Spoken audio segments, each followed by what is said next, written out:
Hemp is an annual fibrous plant that is grown for many uses and has been grown in our history for up to 8,000 years. Marijuana is either the recreational use or the medicinal use of the psychoactive compounds within the cannabis plant. Industrial hemp, you get a lot of the strains that don't have the psychoactive compound THC in it at all, so absolutely useless as a drug.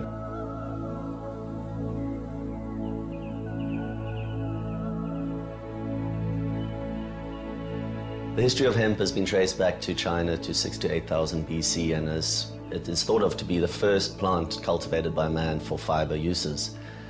From there, it can be traced in nearly every culture and every civilization, being used from everything for sails in all the ships that sailed the earth, all the ropes. The first Bible was printed on hemp paper. It was used in the building of the pyramids. Hemp moved across also through the sailing ships into the American colonies and was actually grown by George Washington and Thomas Jefferson. And people don't realize that the first drafts of the American Declaration of Independence were actually written on hemp paper. You could pay your taxes with hemp as well. Hemp is prized for its multitude of uses, and also Britain wouldn't have ruled the seas so much if they didn't have access to Russian hemp.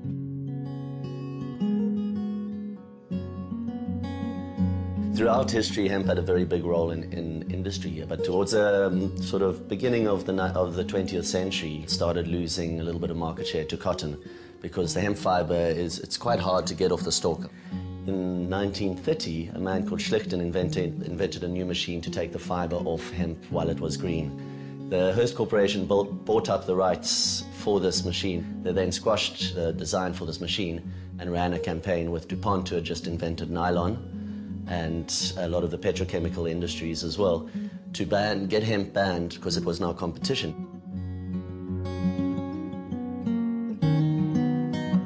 The history is quite involved, but when you look at the facts, there's no ways that this plant is criminalized because a part of it can be abused. It is because of its threat to major corporations and big business. When America banned hemp and put a lot of pressure on the rest of the Western world to follow suit, there was only one Western country that decided that they would continue growing, and that was France. The rest of the countries that have traditionally grown hemp have been the communist countries. You find a lot in Serbia, Hungary, obviously China being the world leader. They're growing by far the most. Since the 1990s, there's been a resurgence in the West, and Canada was the first major country that changed, and now they're growing 50,000 hectares at the moment. The UK has now got licenses. Germany, Austria, Switzerland, Australia, New Zealand is looking at changing laws. The major use that most people know these days is for the textiles. The fiber of the hemp is 3 times the tensile strength of cotton, and it's a hollow fiber, so it's a lot more breathable. Wearing hemp, it's comfortable, it's breathable, it's the classic saying is it wears in, not out. The other uses that are coming up in France, they're developing the building industry. What they do is chip up the stalk and mix it with lime, and you actually get this, which is a hemp brick. The other product that's really big in building is the chipboard, which is lighter than wood, it's better insulating than wood, and obviously there are no trees going into it again, and it's on a sustainable basis. Big opportunity for Africa is the nutrition side of hemp. Hemp is the optimum ratio of omega fatty acids for our body, and the protein in it is globulin edestin. And globulin edestin is a very absorbable protein. Your body can digest it a lot easier than it can even the soy protein. So specifically for nutrition blocking diseases such as TB, it makes a very good porridge or a supplement on a daily basis for people who are sick. Besides that, the oil can also be used to make fuel. It makes a really good biodiesel. Another very important use for hemp is paper. It makes up to 4 times as much pulp per acre as trees, and obviously on a sustainable basis, you're getting, after 4 to 6 months, a yield of pulp instead of waiting for 6 to 8 years or even longer for trees. There's now hemp plastic as well, this is amazing. This is coming out of Australia now. People don't realize that up to 50% of our oil goes into making plastics. That even if we stop driving cars today, it wouldn't sort out our fuel problem and our oil problem in the Middle East. So this technology is really exciting.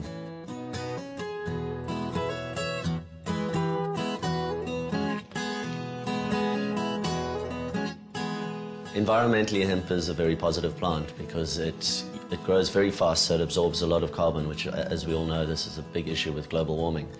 It also cuts down your use of pesticides and other chemicals in the farming practice, so it will stop your pollution of rivers and land and all that.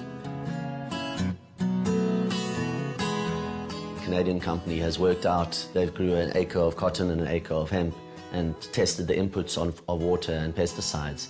And a hemp t-shirt uses 300 liters less water and a cup and a half of pesticides less than cotton.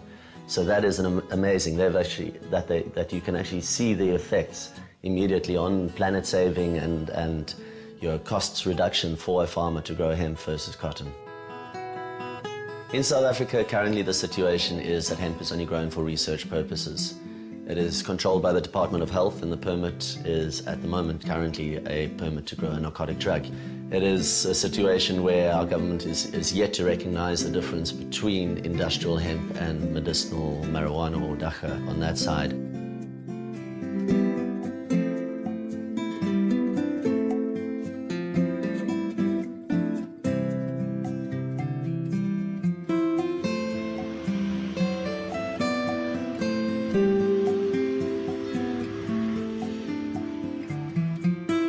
We as Emporium see our role as very much as an educational tool at the moment.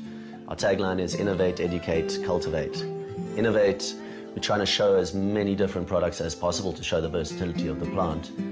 The educate comes in through our exposure, through what we've created here in our space, where people walk in thinking hemp's about one thing only, and that is generally smoking. They walk in here and they learn that it's about so much more, that is something that's, doesn't even come into what we do here. This is about hemp as a building material, as a food, as a job creator, as a nice, comfortable item to wear. Obviously, the cultivate that comes in at the end is somewhere where we're aiming towards. We want to be hemp farmers, and we want to be creating jobs, we want to be building houses, and we want to be feeding people. That is our ultimate aim.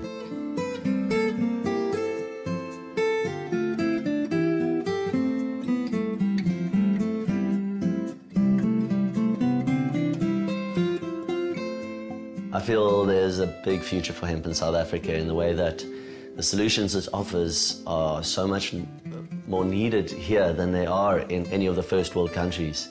Here we need people to have jobs, we need people to be growing organically and looking after our soil, we need people to have houses that are built nicely. They aren't these cement brick house with a tin roof that are absolutely terrible to live in. And then nutrition for people to feed themselves properly and to actually feel full and to have a healthy lifestyle. So it can offer a lot on that side. So yes, the future is bright if we can just get it through the system and get it to a place where a farmer can actually grow hemp as an industrial crop.